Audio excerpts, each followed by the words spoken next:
नमस्कार विद्यार्थी मित्रांनो, मी उज्ज्वल कौर पाटील आपलं ध्यास अकॅडमी सातारा या युट्यूब चॅनलवर स्वागत करतो. मित्रांनो, आज आपण बघणार आहोत ठाणे ग्रामीण चालक पोलीस शिपाई भरती 2024 चा पेपर. विषय आहे गणित आणि बुद्धिमत्ता चाचणी या घटकांवरील सर्व प्रश्न. मित्रांनो, मुंबईची परीक्षा अजून बाकी आहे, लवकरच ती होणार आहे आणि या परीक्षेसाठी मुंबईच्या आसपासची जेवढी जिल्हे आहेत यातली प्रश्न येण्याची चान्सेस सगळ्यात जास्त आहे. आपण मागची काही पेपर जर बघितली तर त्यावरून आपल्याला दिसून येत आहे की प्रश्न जी आहेत जी यावर्षी काही पेपरमध्ये झालेली होती ही पुढच्या पेपरमध्ये रिपीट झालेली आहेत. मुंबईमध्ये हीच प्रश्न येण्याचे चान्सेस जास्त असणार आहेत. अर्थात ही प्रश्न जर तुम्हाला मिळवायची असतील, मराठी जीएस, गणित आणि बुद्धिमत्ता या घटकांवरची प्रश्न जर तुम्हाला मिळवायची असतील तर तुम्ही आपल्या चॅनलला सबस्क्राईब करून घ्या. तुम्हाला आपल्या चॅनलवर गेल्यानंतर ही जेवढी पेपर आहेत मुंबईच्या आजूबाजूच्या जिल्ह्यांची किंवा इतरही पेपर तुम्हाला बघायला मिळणार आहेत. तुम्हाला याचा नक्कीच फायदा होणार आहे. या प्रश्नांचं रिव्हिजन तुम्ही केलं तर निश्चितच तुमचे मार्क्स वाढणार आहेत. बघूयात पहिला प्रश्न काय आहे. एका माणसाला 5 मुले होती. जेव्हा त्यांचे सरासरी वय 10 वर्षे होते तेव्हा 5 वर्षे वयाचे त्यातील एक मूल मेले. एका मुलाचा मृत्यू झाल्यानंतर 4 वर्षांनी, उर्वरित 4 वर्षानंतर जी जिवंत मुलं असणार आहेत त्यांची सरासरी किती असणार आहे हे आपल्याला विचारलेलं आहे. बघा, सर्वप्रथम माणसाला जी 5 मुलं होती त्यांची सरासरी किती होती? 10 वर्ष होती. म्हणून मी या 5 मुलांचं सरासरी वय 10 वर्षाप्रमाणे एकूण वय काढणार आहे. 5 मुलांचे एकूण वय. बघा, 5 मुलांचे एकूण वय येणार आहे 5 गुणिले त्यांची सरासरी 10 बरोबर 50 वर्ष. आता तेव्हा 5 वर्ष वयाचे त्यातील एक मूल मेले आणि म्हणून यातून जर मी वजा 5 केले तर उर्वरित 4 मुलं जी असणार आहेत, थोडक्यात 4 मुलांचे एकूण वय जे आहे मित्रांनो ते किती राहणार आहे? 45 राहणार आहे. आता पुढची कंडिशन दिली आपल्याला की एका मुलाचा मृत्यू झाल्यानंतर 4 वर्षांनी, यानंतर 4 वर्षांनी, थोडक्यात 4 वर्षानंतर आपल्याला जी 4 मुलं आहेत, जिवंत मुलं जी 4 होती त्यांची सरासरी विचारलेली आहे आणि म्हणून 4 वर्षानंतर या 4 मुलांचे एकूण वय जे असणार आहे मित्रांनो ते असणार आहे 45 अधिक प्रत्येकाचं वय जे आहे हे 4 प्रमाणे वाढणार आहे. म्हणून 4 मुलं गुणिले 4 जर म्हटलो तर 45 मध्ये होणारी वाढ जी आहे ती 16 ची असणार आहे. उत्तर येतं इथं 61. 4 वर्षानंतर जी जिवंत 4 मुलं आहेत त्यांचं एकूण वय जे आलंय ते 61 आलंय आणि म्हणून त्यांची सरासरी काढण्यासाठी, जिवंत मुलांची सरासरी काढण्यासाठी त्यांच्या एकूण वयाला 61 ला मला 4 ने भाग द्यावा लागणार आहे. बघा, 4 1 4, 4 1 4, 2 उरले, 4 5 20, उरलाय 1 तुमचा, म्हटले 15 पूर्णांक, उरलेला हा 1 छेद 4 वर्षे हे असणारे त्यांचे सरासरी वय जे दिले आपल्याला पर्याय क्रमांक ए मध्ये. यानंतर बघतोय पुढचा प्रश्न. बघा, पुढचा प्रश्न हा वयवारीशी संबंधित आहे. आपल्याला माहिती दिलेली आहे की क्यू ची आई पी ची बहीण आणि एम ची मुलगी आहे. एस ही पी ची मुलगी आणि टी ची बहीण आहे, तर एम चे टी शी असणारे नाते काय? प्रश्न सुंदर आहे. बघा, क्यू जी आहे, क्यू ची आई, मी इथे आकृती काढतोय, हा क्यू घेतलाय मी, याची आई, क्यू ची आई ही पी ची बहीण आहे. पी ची काय आहे मित्रांनो? ही बहीण आहे. आणि एम ची मुलगी आहे. हा जो एम असणार आहे याची ही कोण आहे मित्रांनो? तर मुलगी आहे. ही माहिती आपल्याला दिली आहे. याशिवाय एस ही पी ची मुलगी आहे. एस जी आहे ही पी ची कोण आहे? मुलगी आहे. थोडक्यात ही एक मुलगी असणार आहे आणि टी ची बहीण आहे. आणि टी ची बहीण आहे याचाच अर्थ हे दोघं भावंड झालेत जे की पी ची मुलं आहेत. पी आणि ही व्यक्ती जी आहे हे बहीण आहेत. आईचे एम काय झालेत? या आईचे, या स्त्रीचे हे काय झालेत? वडील झाले. थोडक्यात या वडिलांना ही 2 मुलं आणि याला ही 2 मुलं. थोडक्यात एमचं आणि टीचं नातं जे आपल्याला विचारलेलं आहे ते असणार आहे आजोबा किंवा आजीचं नातं. येथे आजोबा किंवा आजी असं मी का म्हणतोय? कारण एम विषयी आपल्याला स्पष्ट उल्लेख केलेला नाहीये की ती स्त्री आहे की पुरुष आहे. म्हणून एम जो आहे, एम ही जी व्यक्ती आहे ती आयदर आजी असू शकते किंवा आजोबा असू शकते आणि म्हणून या प्रश्नाचं उत्तर येत आहे पर्याय क्रमांक डी. यानंतर बघणार आहोत पुढचा प्रश्न. बघाल, सदर अंक्या मालिकेतील चुकीचा अंक ओळखा. आपल्याला एक मालिका दिलेली आहे आणि यात एक अंक जो आहे हा विसंगत आहे, चुकीचा आहे. बघूयात आपण काय संबंध होता. हा जो 4 आहे मी याला लिहून घेतोय 4 बरोबर जसं की एकाचा घन अधिक 3 केला असता उत्तर मिळतंय 4. यानंतर 31 बाबत लिहून घेतोय मी, हा होता 3चा घन अधिक 4, 3चा घन येतो 27 अधिक 4 घेतला असता उत्तर येतंय 31. त्यानंतर 130 बाबत जर आपण म्हटलो तर तो येतोय 5चा घन अधिक 5 थोडक्यात 5चा घन 125 अधिक 5 घेतला असता उत्तर येत आहे 130. यानंतर येतोय तुमचा 349. 349 म्हणजे 7चा घन अधिक येणार आहे पुढे 6. 7चा घन येतोय 343. त्यात 6 मिसळले असता उत्तर येत आहे 349. पुढे हा 728 दिला होता मित्रांनो. 728 मात्र आपल्याला 9चा घन वजा 1 घेतल्यानंतर मिळतोय. 9चा घन येतोय 729. यातून वजा 1 केला असता उत्तर येत आहे 728. थोडक्यात येथे 3 अधिक 4 अधिक 5 अधिक 6 या पद्धतीने आपण जर गेलो तर इथे अधिक 7 हवा होता, पण इथे वजा 1 आलेला आहे. पुढे जर बघितलं आपण तर 1339 जो आहे हा पुढील विषम संख्या 11 तिचा घन अधिक 7 नंतर येणार आहे 8. 1331 अधिक 8 घेतला असता उत्तर मिळतंय हे. म्हणजेच येथे 728 ही जी संख्या होती हिने विसंगती दाखवली आहे आणि म्हणून चुकीचा अंक कोणता मित्रांनो, तर तो येणार आहे 728. यानंतर बघतोय पुढचा प्रश्न. बघा 5 पुरुषांविषयी माहिती दिली आहे की ए, बी, सी, डी आणि ई हे वृत्तपत्र वाचतात. न्यूजपेपर जो आहे ते वाचतात. माहिती दिली आपल्याला की जो पहिल्यांदा वाचतो तो वृत्तपत्र वाचतो तो ते सी कडे देतो. म्हणजे पहिली व्यक्ती आपल्याला दिलेली नाहीये, पण दुसरी व्यक्ती इथं माहिती आहे. बघा प्रथम व्यक्ती असं म्हणतोय मी. त्यानंतर वाचल्यानंतर हा पेपर हँडओव्हर होतोय सी कडे देतोय तो. जो शेवटी वृत्तपत्र वाचतो त्याने ते ए कडून घेतलेले असते. शेवटची व्यक्ती जी असणार आहे, शेवटी जी व्यक्ती असणार आहे त्याला ते कोणाकडून घेतलेलं असणार आहे, ए कडनं घेतलं असणार आहे. थोडक्यात सी आणि ए या पद्धतीने येत आहे. ई हा पहिला किंवा शेवटचा वाचक नाहीये. प्रथम आणि शेवटी ई नाही हे आपल्याला दिलंय. याचाच अर्थ ई जो येणार आहे तो मध्यभागी येणार आहे. ही अरेंजमेंट या पद्धतीने असणार आहे. पुढे माहिती दिली आहे की बी आणि ए च्या मध्ये, हा बी आणि ए आपल्याला ए दिलेला आहे परंतु बी दिलेला नाहीये, यांच्यामध्ये 2 वाचक आहेत. जर बी इकडे घेतला तर यामध्ये वाचक येणार नाहीये. जर मी बी इकडे घेतला तर बरोबर ए आणि बी च्या मध्ये हे 2 वाचक आलेले आहेत. एकच व्यक्ती उरलेला आहे तो म्हणजे डी. आणि म्हणून याची रचना जर आपण अभ्यासली तर ती येणार आहे B C E A D. B C E A D पर्याय क्रमांक सी हे या प्रश्नाचं उत्तर असणार आहे. यानंतर बघतोय मित्रांनो पुढचा प्रश्न. बघाल 5वा प्रश्न. 5वा प्रश्न अतिशय मोठा आहे. आपण हा प्रश्न सोडवत असताना सर्वप्रथम काही गोष्टी ज्या आहेत या तुम्ही नीट लक्षात घ्यायच्यात. बघा मी तुम्हाला काही गोष्टी सांगतोय. खालील विधानांच्या आधारे 5 ते 7 या क्रमांकांची उत्तरे द्या. एकूण प्रश्न किती आहेत मित्रांनो इथे आहे 5, 6 आणि 7. एकूण 3 प्रश्न आहेत, परंतु या प्रश्नाचं स्वरूप जर बघितलं तर हा अतिशय मोठा प्रश्न आहे. त्यामुळे अशी प्रश्न जी असतात ज्यांच्यामध्ये प्रश्नांची संख्या कमी आणि माहिती मात्र जास्त असेल याला थोडा जास्त वेळ लागतो. म्हणून अशी प्रश्न जी आहेत ही मी पेपरच्या सरतेशेवटी जो वेळ असणार आहे तो मी राखून ठेवणार आहे अशा प्रश्नांसाठी आणि सगळ्यात शेवटी मी सोडवणार आहे कारण याला जास्त वेळ लागतो. बघूयात हा प्रश्न कसा सोडवायचा होता. बघणार आहात. P Q R S T U आणि व्ही हे किती मित्र आहेत? 7 मित्र आहेत. गणित, भौतिक शास्त्र, जीवशास्त्र, इंग्रजी, इतिहास, मानसशास्त्र आणि फ्रेंच हे विविध विषय शिकवतात, परंतु अनुक्रमे असे शिकवतात असे नाही. थोडक्यात पी हा गणित शिकवतो किंवा क्यू हा भौतिक शास्त्र शिकवतो असा अनुक्रम इथं दिलेला नाहीये. रॅन्डमली कोणताही व्यक्ती कोणताही विषय शिकवतोय. त्यानंतर बघा त्यांच्यापैकी प्रत्येकाला एक वेगळा रंग देखील आवडतो. या ज्या व्यक्ती आहेत त्यांना एक वेगळा रंग देखील आवडतो. ते रंग कुठले? तर गुलाबी, हिरवा, निळा, लाल, पिवळा, पांढरा व नारंगी. परंतु हे सुद्धा त्यांना अनुक्रमे आवडतातच असं नाहीये. पुढे माहिती दिली आहे की टी जीवशास्त्र शिकवतो त्याला हिरवा रंग आवडतो. बघा आपल्याला काही व्यक्ती ज्या आहेत यांची विषयाची आणि रंगाची माहिती दिलेली आहे. मी मांडणी करताना हा प्रश्न कसा करणार आहे बघा. मी सर्वप्रथम व्यक्ती लिहिणार आहे मित्रांनो, व्यक्ती. त्यानंतर लिहिणार आहे मी तिचा विषय, तिला जो विषय आवडतो तो विषय. त्यानंतर लिहिणार आहे मित्रांनो मी रंग आणि न आवडणारा रंग. असे 4 कॉलम केलेत. आता बघा टी हा जो व्यक्ती आहे हा कोणता विषय शिकवतोय? हा जीवशास्त्र शिकवतोय आणि त्याला कोणता विषय आवडतो मित्रांनो? तर हिरवा रंग आवडतो आहे. ही माहिती आपल्याला दिलेली आहे. यानंतर बघतोय आपण क्यू इतिहास शिकवतो. हा जो क्यू आहे हा काय शिकवतोय मित्रांनो? इतिहास. परंतु त्याला कोणता रंग आवडतो हे दिलेलं नाहीये. त्याला पिवळा किंवा नारंगी आवडत नाही. थोडक्यात त्याला पिवळा किंवा नारंगी रंग जो आहे हा आवडत नाही ही माहिती दिली आहे. ज्याला लाल रंग आवडतो तो भौतिक शास्त्र शिकवतो. मित्रांनो भौतिक शास्त्र हा जो विषय आहे त्या व्यक्तीला लाल रंग आवडतो ही माहिती आपल्याला दिलेली आहे. टी हा फ्रेंच शिकवतो आणि त्याला निळा रंग आवडतो. पी व्यक्ती जी आहे ही फ्रेंच भाषा शिकवतो आणि त्याला निळा रंग आवडतो. यानंतर पुढची माहिती दिली आपल्याला जो इंग्रजी शिकवतो त्याला गुलाबी रंग आवडतो. जो इंग्रजी विषय शिकवणार आहे मित्रांनो त्याला आवडणारा रंग जो आहे तो आहे गुलाबी.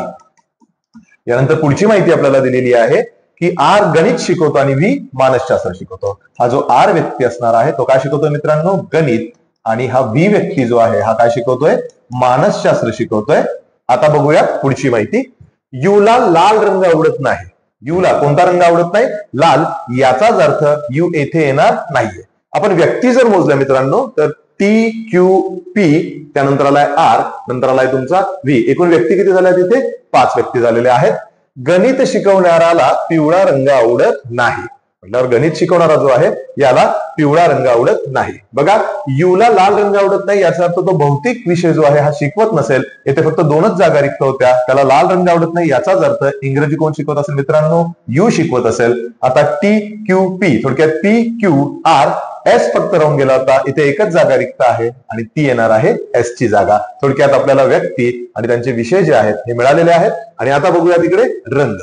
बघा, माहिती दिलेली आहे की हा हिरवा, पिवळा, नारंगी, लाल, निळा आणि गुलाबी. एकूण किती रंग झालेत मित्रांनो, इथे 6 रंग झालेले आहेत. आर, गणित शिकवणाऱ्या व्यक्तीला पिवळा रंग आवडत नाही. याचाच अर्थ त्या व्यक्तीला आवडणारा रंग कोणता असणार आहे मित्रांनो, नारंगी असणार आहे. आता आपल्याला माहिती दिलेली होती की इतिहास शिकवतो त्याला पिवळा आणि नारंगी आवडत नाही, त्याला पिवळा आणि नारंगी आवडत नाही. रंग जो शिल्लक राहिला मित्रांनो तो होता फक्त पांढरा.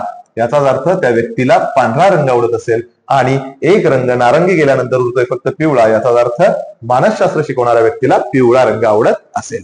आणि आता बघूया प्रश्नांची उत्तरं. कोणता रंग व्हीला आवडतो? व्हीला कोणता रंग आवडतो? तर व्हीला पिवळा रंग आवडतो मित्रांनो. पर्याय क्रमांक 1 यामध्ये हे उत्तर दिलेलं आहे. यानंतर बघतोय आपण खालीलपैकी कोण इंग्रजी शिकवतो? इंग्रजी शिकवणारा व्यक्ती कोण असणार आहे मित्रांनो? यू असणार आहे. यानंतर खालीलपैकी कोणती संगती बरोबर आहे? कोणती संगती? आर गणित नारंगी. आर गणित नारंगी ही संगती बरोबर आहे. आणि ही होती या 3 प्रश्नांची उत्तरं. यांना लागणारा वेळ हा निश्चितच जास्त असतो. अशी प्रश्न ही सरते शेवटी पेपरच्या शेवटी सोडवायचे, मात्र त्यासाठी किमान 5 ते 7 मिनिटांचा वेळ आपल्याला राखीव ठेवायचा आहे. यानंतर बघणार आहोत पुढचा प्रश्न. बघा, माया पी पॉइंट पासून चालायला सुरुवात करते. प्रश्न जो आहे हा आहे दिशेशी संबंधित असे प्रश्न जे की खूप मोठे असतात. हे वाचत असतानाच आपण याची आकृती काढून घेणार आहोत.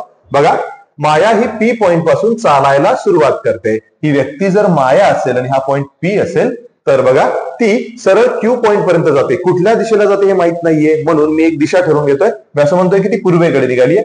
सरळ रेषेत क्यू पॉइंट पर्यंत जाते. जे अंतर 4 मीटर आहे हे अंतर होतं मित्रांनो 4 मीटर. ती आता या क्यू पॉइंट पाशी येऊन पोहोचलेली आहे.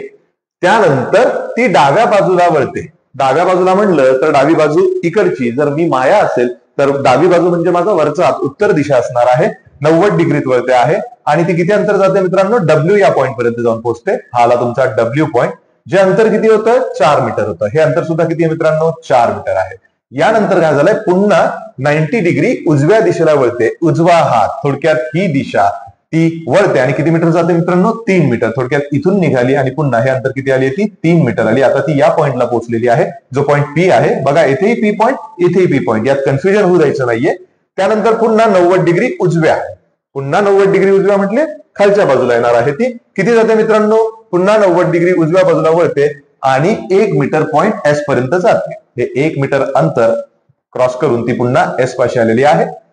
त्यानंतर तिथून डाव्या बाजूला खालची दिशा असताना डावा हात म्हणजे पुन्हा कुठली दिशा? पूर्वेकडची दिशा.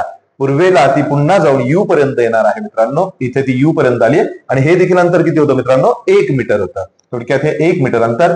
आणि आता पुन्हा ती उजव्या बाजूला म्हणजे खालच्या बाजूला येणार आहे. ती व्ही पॉइंट पर्यंत जाते. जे अंतर किती आहे? 3 मीटर आहे. थोडक्यात आपण जर याचा अभ्यास नीट केला तर आपल्याला लक्षात येईल की हे आणि हे 3 हे 4 किलोमीटर अंतर याच्याशी पॅरलली थोडक्यात ती जेव्हा या व्ही पॉइंट पर्यंत येणार आहे तेव्हा ती पी पासून सरळ रेषेत आलेली असणार आहे. आपल्याला मोजायचं आहे पी आणि व्ही यामध्ये किती अंतर आहे. पी आणि हा जो व्ही आहे यामधील अंतर मोजायचंय. हे अंतर होतं मित्रांनो 4 मीटर. त्यानंतर हे अंतर 3 आणि हे 1 असं टोटल हे झालंय 4 मीटर. थोडक्यात 4 अधिक 4 जर म्हटलं आपण तर पी आणि व्ही मधील अंतर असणार आहे 8 मीटर, जे दिलंय पर्याय क्रमांक 1 मध्ये. यानंतर बघतोय पुढचा प्रश्न. बघाल, ही प्रश्न जी होती हा प्रश्न सोडत असताना मी तुम्हाला एक महत्वाची बाब सांगितली. ती म्हणजे हे प्रश्न सोडत असताना जेव्हा प्रश्न खूप मोठ्या स्वरूपात असतो तेव्हा लगेचच आकृती आपण काढणार आहोत. आपण प्रश्न वाचून पुन्हा आकृतीसाठी नव्यानं हा प्रश्न वाचतो तेव्हा आपला वेळ आपण गमावत असतो. यानंतर बघतोय पुढचा प्रश्न. बघाल, ए या शहराकडून बी या डोंगरी शहराकडे जाण्याचे 6 मार्ग उपलब्ध आहेत. यातील तिघांचा निर्देश PQR व इतर तिघांचा निर्देश 1 2 3 असा केला आहे. एकूण मार्ग आहेत मित्रांनो P, त्यानंतर आहे Q, त्यानंतर आहे R आणि अजून मार्ग आहेत 1 2 आणि किती 3. वादळी हवामान जर असेल तर त्यातील Q मार्ग बंद ठेवतात. वादळी हवामान असेल तर Q मार्ग ऑटोमॅटिक काय होतो मित्रांनो, बंद होतो. एका नदीच्या पुरामुळे P13 या मार्गावर परिणाम होतो. नदीला जेव्हा पूर येतो मित्रांनो तेव्हा P13 हे मार्ग परिणाम होतो. थोडक्यात काय होतात, बंद होतात. हा P पण बंद होतो, हा 1 पण बंद होतो आणि हा 3 पण बंद होतो. जर मार्ग 1 बंद झाला, जर हा 1 मार्ग बंद झाला तर R आपोआप बंद होतो. R सुद्धा काय होतो, बंद होतो. याचं कारण सुद्धा दिलंय. कारण काय, हे दोन्ही मार्ग A पासून निघणाऱ्या एका मार्गाचे काही अंतरावर झालेले दुभाजक आहेत. थोडक्यात 1 जर बंद झाला तर R हा ऑटोमॅटिक बंद होणार आहे.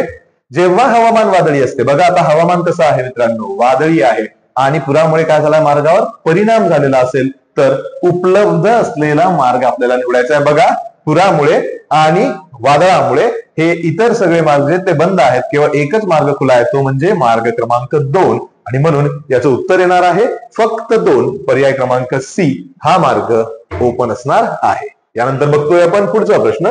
बघा, आपल्याला हा जो प्रश्न दिलेला आहे मित्रांनो, हा सांकेतिक लिपीशी संबंधित प्रश्न दिलेला आहे. यानंतर बघतोय आपण पुढचा प्रश्न. हा प्रश्न आहे सांकेतिक लिपीशी संबंधित. येथे आपल्याला विधान आणि त्यासोबत अंकांचे हे गट दिलेले आहेत. बघा, हे प्रश्न सोडत असताना सर्वप्रथम आपण 2 वाक्य जर कम्पेअर केली तर यामध्ये कॉमन असणारा शब्द मी बघतोय. बघा, यामध्ये वॉटर हा जो शब्द आहे, वॉटर हा कॉमन शब्द होता. इकडे बघतोय मी अंक कोणता कॉमन होता, तर यामध्ये 4 हा अंक कॉमन होता. थोडक्यात वॉटर या शब्दासाठी 4 हा अंक येणार आहेत. यानंतर या दोघांना जर आपण कम्पेअर केलं तर हा जो गुड होता, या गुड साठी जर बघितलं तर येथे असणारा अंक कोणता आहे मित्रांनो, 3 आहे. हा 3. यानंतर आपल्याला विचारलंय की बॉय इज ब्राईट. मी याला आणि याला कम्पेअर केलं तर यामध्ये मात्र कॉमन अक्षर नाहीये. इज हा एकमेव शब्द इथे शिल्लक राहिला होता. इज साठी येणारा अंकच होता तो 5 होता, त्यामुळे इथे येणार आहे तुमचा 5.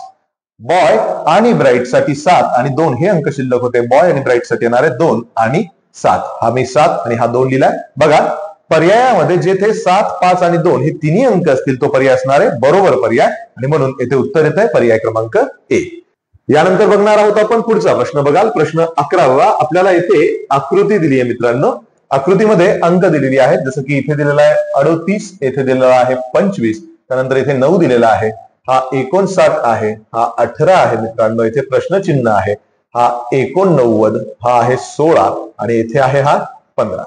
यांचा संबंध जर आपण लक्षात घेतला तर मी 38 आणि 25 ची जेव्हा बेरीज घेतो तेव्हा 8 अधिक 5 हा आलाय 8 आणि 5 13, हातच्याला 1, 3 आणि 2 5 आणि 1 6. या 63ला या 9ने जर मी भाग दिला तर उत्तर येते मित्रांनो 7. याच पद्धतीने या दोघांची बेरीज जर घेतली आणि या दोघांची बेरीज घेतली तर इथे पहिल्यांदा बघूयात आपण. 9 अधिक 6 आलाय हा 15, हातच्याला 1, 8 आणि 2 किती आले 10. याला जर 15ने भाग दिला असता 15 7 5 येथेही भागाकार 7 येतोय. या दोघांची बेरीज घेतली तर ती बेरीज येते 77. 77ला कोणत्या संख्येने भाग दिला असता उत्तर 7 येईल, तर 11ने भाग दिला असता उत्तर 7 येणार आहे आणि म्हणून प्रश्नचिन्हाच्या जागी येणारा अंक जो असणार आहे तो असणार आहे 11, जो दिलाय पर्याय क्रमांक A मध्ये. यानंतर बघतोय पुढचा प्रश्न. बघाल, विशाल, रोहिदास, भाऊसाहेब हे तिघे मित्र आहेत. ते कृषी अधिकारी, शिक्षक व डॉक्टर यापैकी एक आहे. 3 व्यक्ती 3 व्यवसाय.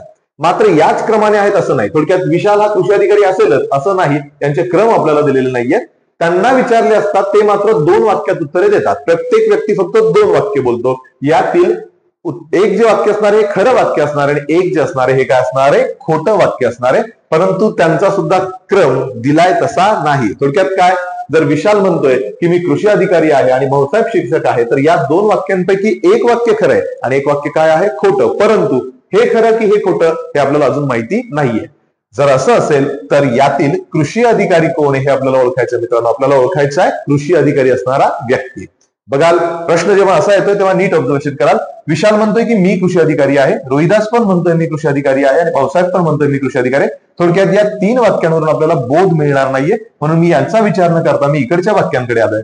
आता भाऊसाहेब शिक्षक आहे, विशाल शिक्षक आहे आणि विशाल डॉक्टर आहे. विशाल बाबत 2 विधानं केली आहेत मित्रांनो, की विशाल शिक्षक आहे आणि विशाल हा डॉक्टर आहे. यातलं कुठलं तरी एकच विधान सत्य असणार आहे. मी मानून घेतोय की विशाल हा डॉक्टर आहे. जर विशाल डॉक्टर असेल तर जर हे विधान सत्य असेल, हे विधान खरं असेल, तर हे विधान काय मित्रांनो? खोटं आहे. इथं म्हटलेलं आहे, भाऊसाहेब म्हणतोय की मी कृषी अधिकारी आहे आणि विशाल डॉक्टर आहे. विशाल जर डॉक्टर आहे तर भाऊसाहेब हा कृषी अधिकारी नसणार आहे. कृषी अधिकारी नसणार म्हणजेच भाऊसाहेब काय असणार आहे मित्रांनो? शिक्षक असणार आहे. थोडक्यात हे वाक्य काय झालं? खरं झालं. जर हे खरं आहे तर याचाच अर्थ हे वाक्य काय येणार आहे? खोटं येणार आहे. विशाल कृषी अधिकारी आहे हे खोटं आहे. विशाल काय आहे मित्रांनो? डॉक्टर आहे. भाऊसाहेब शिक्षक, विशाल डॉक्टर, व्यक्ती एकच उरलाय तो म्हणजे रोहिदास, आणि पद एकच उरले ते म्हणजे कृषी अधिकारी. याचाच अर्थ कृषी अधिकारी कोण असणार आहे? तर ती व्यक्ती असणार आहे रोहिदास.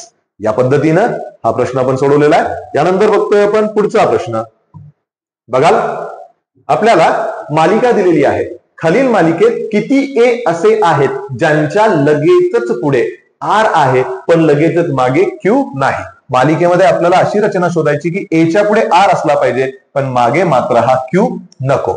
प्रथम आपण ए वर लक्ष केंद्रित करूयात. हा ए, याच्या पुढे किती मित्रांनो? आर आहे, परंतु मागे क्यू आहे का? नाही. त्यामुळे याला आपण गृहीत धरणार आहे. पुढे हा ए, एच्या पुढे काय मित्रांनो? क्यू, आणि मागे आर आहे, त्यामुळे याला गृहीत धरणार नाही. यानंतर हा ए, एच्या पुढे आर आहे मित्रांनो, पण मागे काय होता? क्यू होता, त्यामुळे यालाही गृहीत धरणार नाहीये. पुढे आला अजून मी, एच्या पुढे आर आणि मागे काय आहे? ओ, त्यामुळे याला गृहीत धरणार आहे. अशा किती रचना आहेत? तर अशा 2 ठिकाणी आपल्याला ए आढळतोय आणि म्हणून याचं उत्तर येणार आहे पर्याय क्रमांक ए. यानंतर बघणार आहोत पुढचा प्रश्न. बघाल, 14वा प्रश्न. 14व्या प्रश्नात सुद्धा आपल्याला अंकांची रचना दिलेली आहे या बॉक्समध्ये. नॉर्मली हा प्रश्न सोडत असताना आपण विचार असा करत असतो, एक तर आडवी रचना असेल किंवा एक तर उभी रचना असेल. परंतु आडवी किंवा उभी या रचनेनं जर याचा विचार केला तर हा प्रश्न सुटत नाहीये. त्याला सोडवण्यासाठी येथे एक मालिका लपलेली आहे. ती मालिका आपल्याला शोधावी लागणार आहे. जसं की 0 या अंकापासून मी सुरुवात करतोय. पुढे अंकाला आहे 2, यामध्ये फरक होता 2चा. 0 कडून 2 कडे गेलोय मी. पुन्हा 2 मध्ये जर 4 मिसळले आपण तर अंक येतोय 6. या 2कडनं मी आलोय या 6 कडे. या 6 मध्ये जर पुन्हा मी अधिक 6 मिसळले तर उत्तर येतोय 12. या 6 कडून मी गेलो या 12 कडे. त्यानंतर पुन्हा अधिक 8 घेतला असता 12 आणि 8 20 आलेला आहे. या 20 कडे गेलोय मी. यानंतर अधिक 10 घेतला असता उत्तर येतंय 30. 20 नंतर मित्रांनो आपल्याला 30 प्राप्त झालाय. आणि 30 मध्ये आता पुढे अधिक 12 घेतला असता उत्तर येणार आहे 42, जे आपल्याला इथं दिलेलं नाहीये. म्हणून प्रश्नचिन्हाच्या जागी येणारा संख्या जी असणार आहे ती असणार आहे 42. बघा पुढे चेक करूयात. 42 अधिक 14 घेतलं असता आपल्याला येणारं उत्तर काय होतं मित्रांनो? 56, जे इथं दिलेलं आहे. आणि 56 मध्ये पुन्हा आपण जर अधिक 16 ऍड केले तर उत्तर येत आहे 72, जे 56 नंतर इथं दिलेलं आहे. थोडक्यात ही जी मालिका आहे ही या कोष्टकामध्ये लपलेली होती. आपल्याला प्रश्नचिन्हाच्या जागी 42 उत्तर मिळालेलं आहे. उत्तर असणार आहे पर्याय क्रमांक सी. यानंतर बघणार आहोत पुढचा प्रश्न. 15वा प्रश्न. बघाल, यामध्ये सुद्धा आपल्याला संख्यांविषयीच प्रश्न दिलेला आहे. अंकमालिका संबंधित प्रश्न आहे. यामध्ये आपल्याला आकृतीच्या साह्यानं संख्यांची रचना करून दाखवलेली आहे. बघा, येथे होता हा 4, येथे होता हा 7, यानंतर इथे आहे 15, यानंतर 29 आहे, यानंतर इथे 59 आहे, यानंतर हा 117, यानंतर 235 आणि येथे दिलेलं आपल्याला प्रश्नचिन्ह. रचना जर बघितली आपण तर 4ची दुप्पट घेतली आहे मी. 4ची दुप्पट किती येते मित्रांनो? ती 8 येते. यातनं वजा 1 केला तर उत्तर किती येत आहे? 7 येत आहे. आणि याच पद्धतीने जर आपण पुढे गेलो तर बघा 7 गुणिले 2 घेतलं तर उत्तर येत आहे 14, अधिक 1 केल्यावर उत्तर आलंय 15. थोडक्यात सुरुवातीला वजा 1 नंतर अधिक 1. आता 15 घेऊन जर 15 गुणिले 2 म्हटलं मित्रांनो तर येणारे 15 दुणे किती? 30. यामधनं मात्र वजा 1 घेतला असता उत्तर येत आहे 29. पुन्हा 29 गुणिले 2 घेतला असता उत्तर येतं 29 दुणे 58 आणि त्यात मात्र अधिक 1 केला असता उत्तर येत आहे 59. पुन्हा 59 गुणिले 2 घेतला असता उत्तर येणार आहे 118. यातून मात्र वजा 1. थोडक्यात वजा 1 अधिक 1, वजा 1 अधिक 1, वजा 1, उत्तर आलंय 117. पुढे येणार आहे अधिकचा अंक आणि म्हणून 117 जर आपण म्हटलं आणि गुणिले 2 म्हटलं तर उत्तर येणार आहे याचं 234. त्यात 1 मिसळला असता उत्तर 235 प्राप्त झालाय. आणि म्हणून 235च्या पुढे जर आपण गुणिले 2 म्हटलो तर 235 ची दुप्पट जी येते ती येते 470, अधिक 1 नंतर येणारे वजा 1, यातनं 1 वजा केला असता उत्तर येणार आहे 4, 6, 9.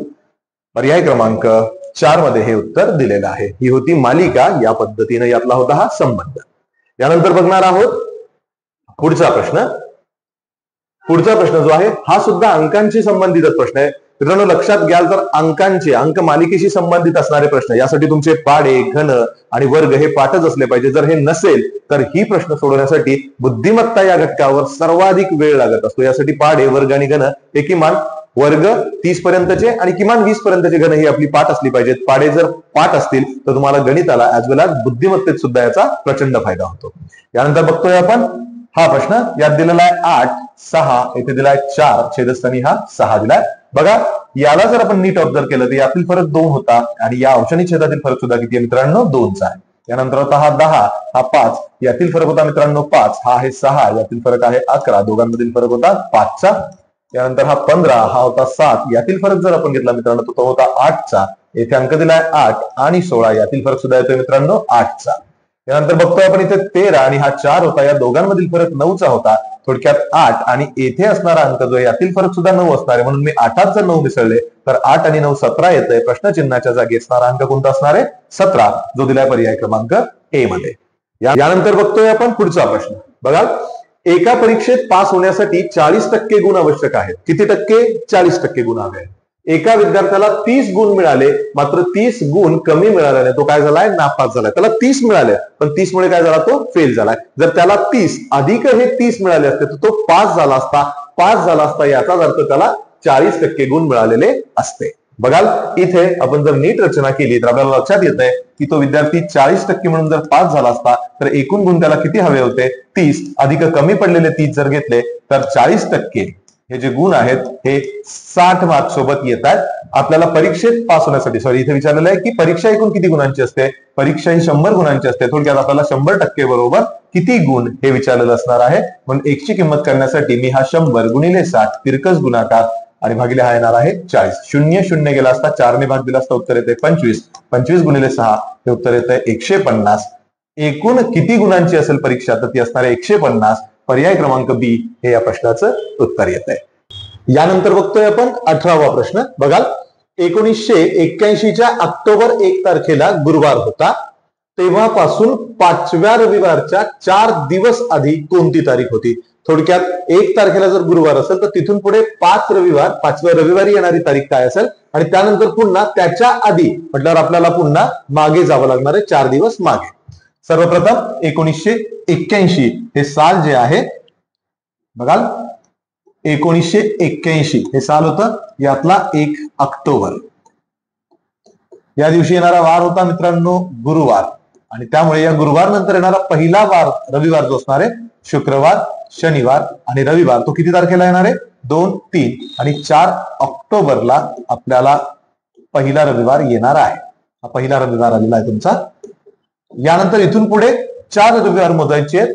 रविवार नंतर पुढचा रविवार हा 7 दिवसाच्या फरकाने येतो आणि म्हणून पुढचा 5वा रविवार जो असणार आहे यात आणि यात जवळजवळ 28 दिवसांचा 7-28 दिवसांचा फरक असणार आहे. थोडक्यात या 4 ऑक्टोबर मध्ये अधिक 28 केले असता उत्तर येत आहे 32. थोडक्यात एकापासून पुढे जर म्हटलं आपण तर 32व्या वारी हा 5वा रविवार येणार आहे. आपल्याला याच्या मागे 4 जायचंय. 32 वजा 4 म्हटलो तर 28वा दिवस जो असणार आहे या वारी हा अपेक्षित वार थोडक्यात जी तारीख आपल्याला विचारलेली आहे ती येणार आहे आणि ही तारीख असणार आहे 28 ऑक्टोबर. थोडक्यात रविवारच्या 4 दिवस आधी येणारी तारीख असणार आहे 28 ऑक्टोबर. पर्याय क्रमांक ए हे असणार आहे या प्रश्नाचं उत्तर. यानंतर बघतोय आपण पुढचा प्रश्न. पुढचा प्रश्न आहे एका पुस्तक विक्रेत्याने भूगोलाची ए पुस्तके X रुपये प्रमाणे विकली. A+2 इतिहासाची पुस्तकं होती X+2 रुपये याप्रमाणे विकली आहेत ती. त्यानंतर A-2 गणिताची पुस्तकं जी होती ही X+2 रुपये या किमतीप्रमाणे विकली आहेत. तर त्याची एकूण विक्री किती झाली असणार आहे बघायचं. भूगोलाची ए पुस्तकं होती मित्रांनो आणि ही भूगोलाची जी ए पुस्तकं आहेत या ए पुस्तकांची किंमत X रुपयाप्रमाणे झाली. अधिक आता A+2 ही एवढी पुस्तकं इतिहासाची होती यांची विक्री X+2 या रुपयांप्रमाणे झाली. त्यानंतर अधिक पुन्हा 1-2 ही गणिताची पुस्तकं आहेत यांची किंमत प्रत्येकी X+2 आहे. आपण जर यांची बेरीज घेतली तर आपल्याला अपेक्षित उत्तर मिळणार आहे. जसं की हा A गुणिले X म्हटलं तर AX आलाय. अधिक आता या A चा X शी गुणाकार घेतला असता AX अधिक A गुणिले 2 म्हटल्यावर हा 2A येतोय. अधिक 2X येतोय. अधिक 2 गुणिले 2 म्हटल्यावर 4. पुन्हा अधिक A गुणिले X म्हटलं असता AX आलाय. हा A गुणिले 2 म्हटलं तर -2A आलाय. -2 गुणिले X म्हटल्यावर -2X येतोय आणि पुन्हा -2 गुणिले -2 म्हटलं तर 4 येतोय.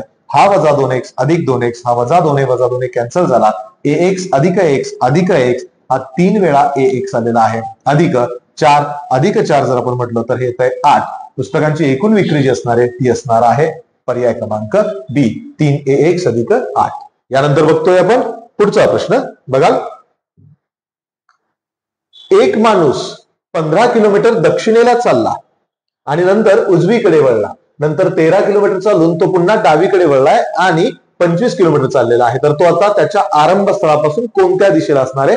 ही प्रश्न सोडवत असताना मित्रांनो सगळ्यात महत्वाची काळजी घ्यायची की आकृती ही प्रमाणशीर असली पाहिजे. थोडक्यात 15 आणि 13 साठी आकृती करताना काळजी काय घ्यायची? बघा, हा त्याचा आरंभ बिंदू जर मांडला, मी स्टार्टिंग पॉईंट मांडला, तर तो दक्षिणेकडे जातोय मित्रांनो 15 किलोमीटर. हे अंतर म्हणतोय मी 15 किलोमीटर. आता त्याचं तोंड जे असणार आहे ते असणार आहे दक्षिण दिशेला. दक्षिण दिशेला असताना आपल्याला सांगितलंय की तो कुठे वळलाय? उजवीकडे वळलाय. दक्षिण दिशेकडे तोंड, उजवा हात हा माझा, त्यामुळे तो वळणार आहे कुठल्या? पश्चिम दिशेला, म्हणून तो 13 किलोमीटर इकडे आलाय. आता 13 किलोमीटर अंतर पार केल्यानंतर त्याचा तोंड आहे पश्चिमेकडे आणि आता तो पुन्हा कुठे वळतोय मित्रांनो? डावीकडे. डावा हात हा खालची दिशा येणार आहे, तो पुन्हा 25 किलोमीटर अंतर इकडे आलेला आहे आणि आता तो इथे येऊन पोहोचलेला आहे. तर त्याचं हे जे स्थान आहे हे आरंभ स्थानापासून कोणत्या दिशेला आहे असा जर प्रश्न विचारला तर ही इकडची दिशा येते मित्रांनो नैऋत्य दिशा. कारण ही जर दक्षिण दिशा होती तर इकडची दिशा येणार आहे नैऋत्य आणि या प्रश्नाचं उत्तर येणार आहे पर्याय क्रमांक ए. यानंतर बघतोय आपण पुढचा प्रश्न, 21वा प्रश्न बघा. एका पुस्तकाचा 509 भाग व 68 पाने वाचून झाल्यावर 92 पाने उरत असतील तर त्या पुस्तकाला एकूण किती पानं आहेत? हा प्रश्न रिपीट झालेला आहे. पुणे ग्रामीणला देखील हा प्रश्न होता, फक्त अंक बदललेली आहेत. सोल्युशन फॉर दिस, मी एकूण पानं जी होती ती एकूण पाने किती मानतोय मित्रांनो? एक्स मानतोय. आणि आता समीकरण तयार करूयात. या पानांचा 5/9 भाग येणार आहे 5x/9 अधिक अजून 68 जर पानं वाचली तर किती पानं शिल्लक राहतात मित्रांनो? 92 राहतात. आणि ही 92 पानं जर वाचली, थोडक्यात मी जर यात ही 92 पानं ऍड केली तर संपूर्ण पुस्तकाची पानं संपणार आहेत. थोडक्यात या सगळ्यांची व्हॅल्यू ऍडिशन घेतली असता उत्तर किती येत आहे? एक्स येत आहे.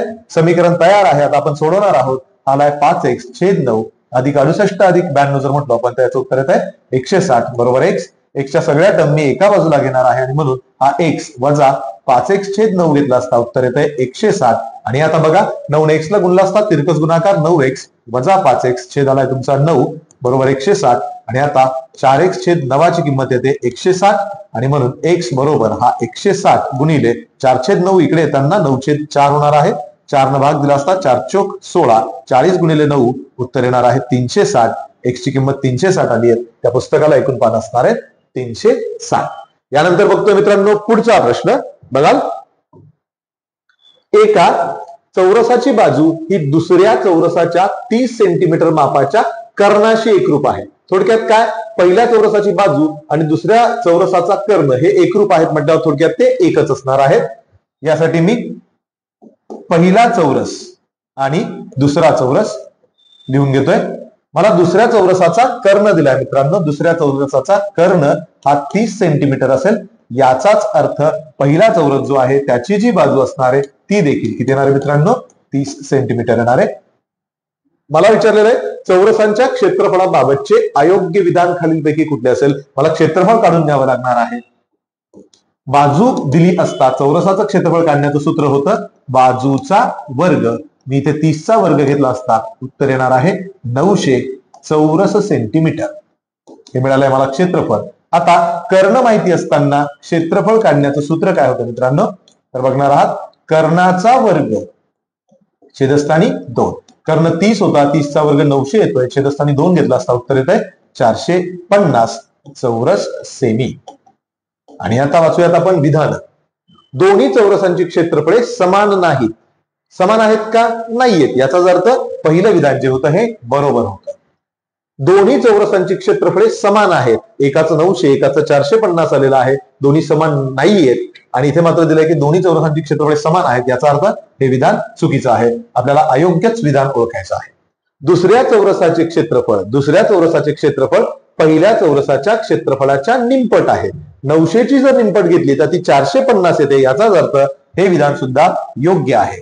यानंतर पहिल्या चौरसाचे क्षेत्रफळ हे दुसऱ्यापेक्षा 900 चौसेमीने जास्त आहे. कितीने जास्त आहे? हे 450 न. इथं किती दिलंय? 900 न. म्हटल्यावर हे विधान सुद्धा अयोग्य असणार आहे.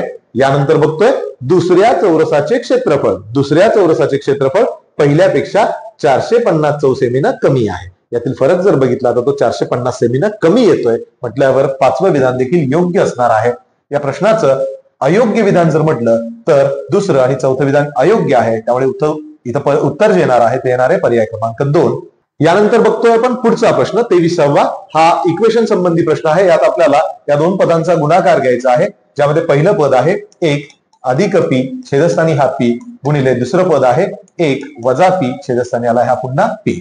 आपल्याला माहिती आहे मित्रांनो की ए वजा बी गुणिले ए अधिक जर बी असेल तर यांचा गुणाकार ए चा वर्ग वजा बी चा वर्ग येतो, आणि म्हणून येथे जर 1 अधिक पी आणि गुणिले 1 वजा पी घेतला तर 1 गुणिले 1 या पद्धतीने जर गेलो तर एकाचा वर्ग वजा हा येणार आहे तुमचा पी चा वर्ग. छेदस्थानी पुन्हा छेदांचा गुणाकार पी चा वर्ग येणार आहे इथे. आता हा पी चा वर्ग जर आपण सेपरेट केला तर एकाचा वर्ग 1 छेदस्थानी हा पी चा वर्ग वजा पुन्हा हा पी चा वर्ग छेदस्थानी पी चा वर्ग घेतला तर या दोन्ही टर्म कॅन्सल झाल्या असतात. उत्तरात 1 छेद पी चा वर्ग वजा इथे उरणार आहे 1. हे जे उत्तर दिलंय ते दिलंय पर्याय क्रमांक सी मध्ये. हे होतं या प्रश्नाचं उत्तर. यानंतर बघतोय पुढचा प्रश्न. बघा 24वा प्रश्न. येथे आपल्याला सिया आणि निशा यांची सरासरी वजन दिलेली आहे. सरासरी वजन. लीना आणि सिया यांचं देखील सरासरी वजन दिलंय 26 kg. येथे मात्र आपल्याला निशा आणि लीना यांचं एकूण वजन दिलेलं आहे, जे आहे 50 kg. आणि प्रश्न विचारलाय तिघांपैकी सर्वाधिक असलेले वजन आणि सर्वात कमी असलेले वजन यातील फरक किती. मित्रांनो आपल्याला इथे सर्वाधिक वजन असलेली व्यक्ती आणि सर्वात कमी वजन असलेली व्यक्ती काढायची. यासाठी प्रोसिजर काय होती बघून घ्या. सर्वप्रथम मी इक्वेशन तयार करतोय. सिया आणि निशा, सियासाठी एस आणि निशासाठी एन घेतलाय मी इथे. यांचं सरासरी वजन 29 होतं. यांचं एकूण वजन काढायचं असेल तर 29 दुने 58 इक्वेशन नंबर 1 नाव दिलंय. त्यानंतर लीना आणि सिया एल प्लस एस बरोबर यांचं सरासरी वजन होतं 26 kg, म्हणून 26 दुने 52 हे असणारे यांचं वेट एकत्र. आणि इथे मात्र निशा अधिक लीना यांच्या दोघांच्या वयाची एकत्र बेरीज दिली होती, ती होती 50 kg. Equation number 3. यानंतर इक्वेशन 1, 2, 3 आपण सोडवणार आहोत. मी यांची बेरीज घेतोय. बेरीज घेतली असता बघा एल 2 वेळा एस 2 वेळा आणि एन देखील 2 वेळा आहे, म्हणून बेरजेमध्ये 2 एल अधिक एन अधिक एस घेतला असता यांची बेरीज जी आली ती आली 160. थोडक्यात एल अधिक एन अधिक एस तिघांच्या वयांची बेरीज किती येणार आहे मित्रांनो 160.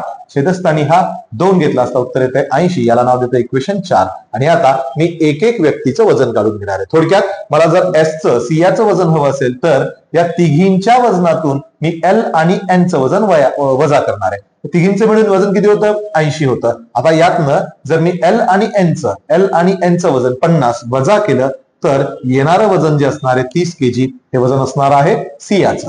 यानंतर मी लीनाचं वजन काढतोय. बघा लीनाचं वजन काढण्यासाठी तिघींच्या वजनातून फक्त सियाचं आणि निशाचं वजन मी वजा करतोय. ह्याला 58. याचं उत्तर येत आहे 22 kg. यानंतर जर मला निशाचं वजन काढायचं असेल तर तिघींच्या वजनातून निशाचं वजन काढायचं होतं. लीनाचं आणि सियाचं वजन मी वजा करतोय. हा 52 वजा केला असता उत्तर आलंय 28 kg.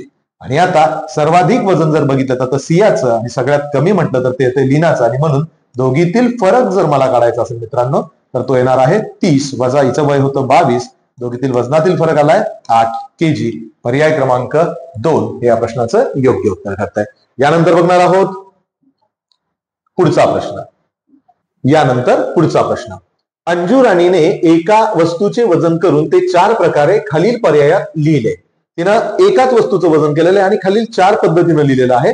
तर कोणत्या 2 पर्यायातील वजन समान असणारे हे विचारलेलं आहे. बघूयात आपण. सर्वप्रथम आपल्याला डेका त्यानंतर हेक्टो यांचा अर्थ काय होतो हे आपण बघून घेणार आहेत. मी सगळी वजन जी आहेत ही किलोग्रॅम मध्ये कन्वर्ट करून घेणार आणि त्यानंतर मोजणार आहे कोणतं वजन किती. यासाठी माहिती जर आपण बघितली मित्रांनो तर बघा 1 kg हा 100 डेकाग्रॅम इतका असतो आणि 1 kg वजनाची जर हेक्टोग्रॅम सोबत कंपेअर केली तर हे येतं 10 हेक्टोग्रॅम. आता ही कंपेअर केल्यानंतर मी यांना बदलणार आहे. जसं की हे होतं 12 kg ऍज इट इज लिहून घेतलंय अधिक 175 ला या डेकाग्रॅमला मला केजीत बदलायचं असेल तर या 175 ला मला 100 ने भाग द्यावा लागेल, कारण 1 kg बरोबर 100 डेकाग्रॅम होतं. याचं उत्तर येणार आहे मित्रांनो 1.75 kg. आणि आता 12 kg अधिक 1.75 म्हटलं तर उत्तर येतंय 13.75 kg. यानंतर 13 किलोग्रॅम जर म्हटलो तर हे येतंय 13 kg अधिक 75 ग्रॅम होता. ग्रॅमला जर किलोग्रॅम मध्ये बदलायचं असेल तर याला मला 1000 ने भाग द्यावा लागेल, कारण 1000 ग्रॅम बरोबर 1 kg होतं आणि याचं उत्तर येतंय 0.075 kg. दोघांची बेरीज घेतली असता उत्तर येणारे 13.075. बघा इथे 75, येथे 0.75, दोन्ही समान पर्याय नाहीये.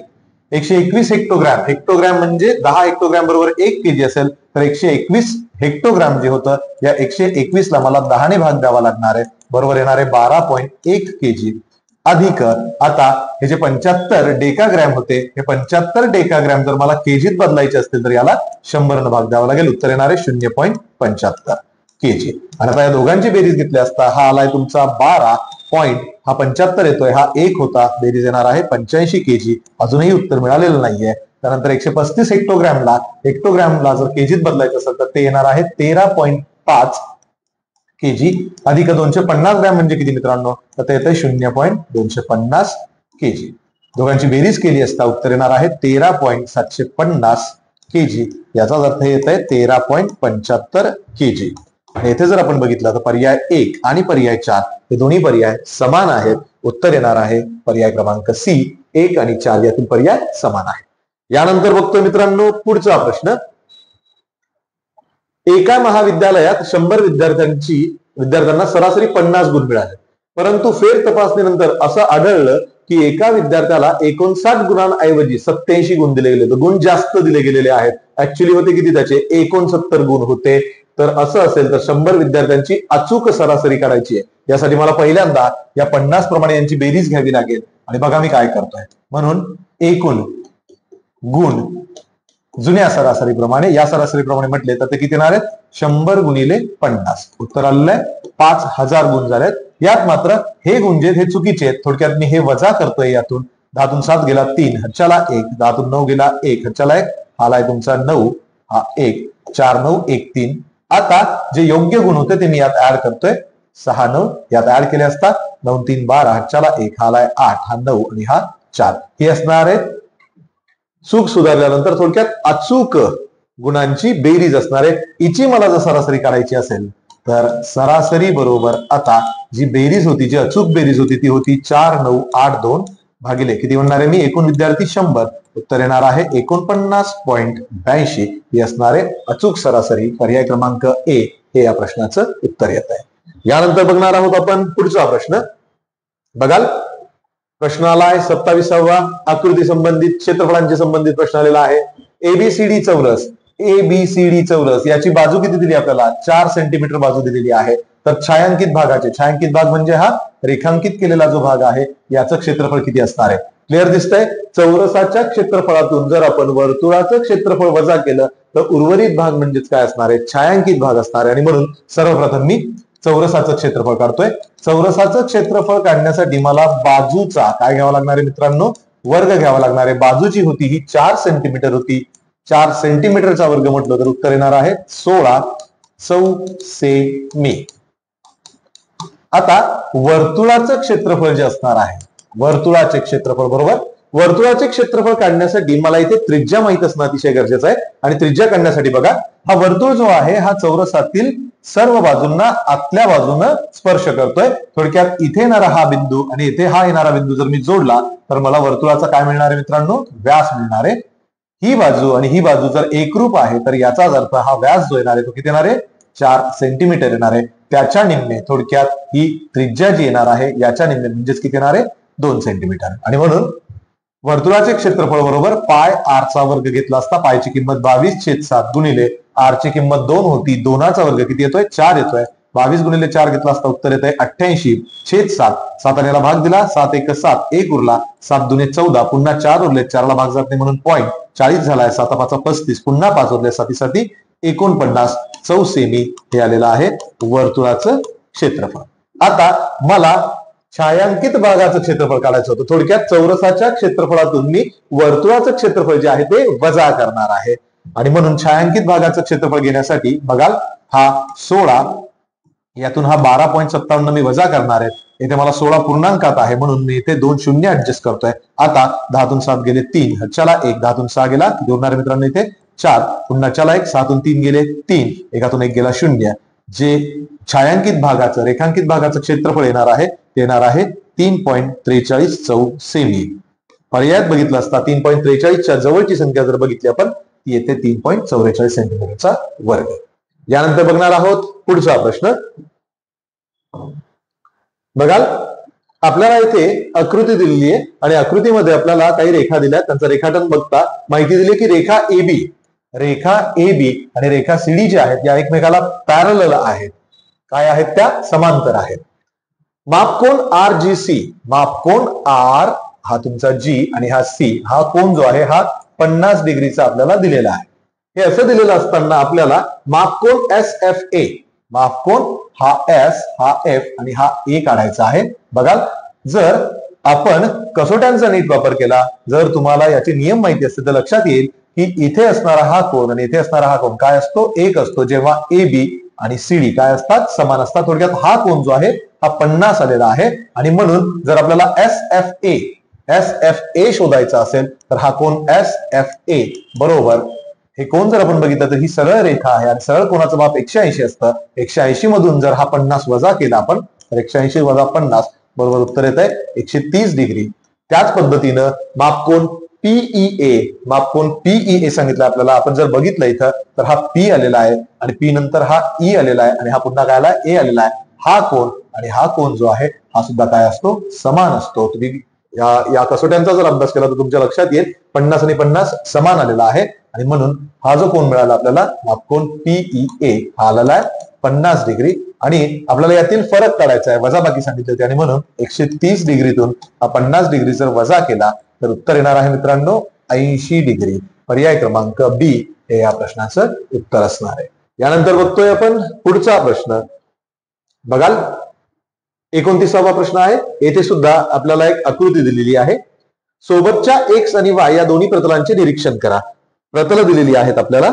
बघूयात, हे एक्स प्रतल दिलेलं आहे आणि हे कोणतं प्रतल दिलेलं आहे? वाय दिलेलं आहे. हे एक्स प्रतल आणि हे काय आहे मित्रांनो? वाय प्रतल आहे.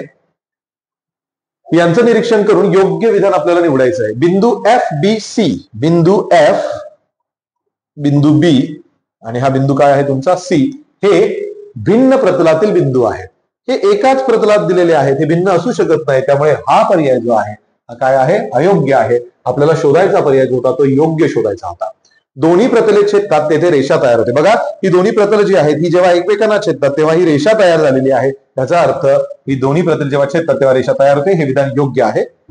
ए जी आणि ई हे बिंदू एकाच प्रतलातील मात्र नैक रेषीय आहेत. हे एकाच प्रतलात आहेत परंतु नैक रेषे म्हणजे काय? ते एका सरळ रेषेत नाहीयेत आणि इथं जर बघितलं तर ते एका सरळ रेषेत नाहीयेत पण प्रतलात आहेत. त्यामुळे हे विधान सुद्धा काय ठरतं मित्रांनो? योग्य ठरतंय.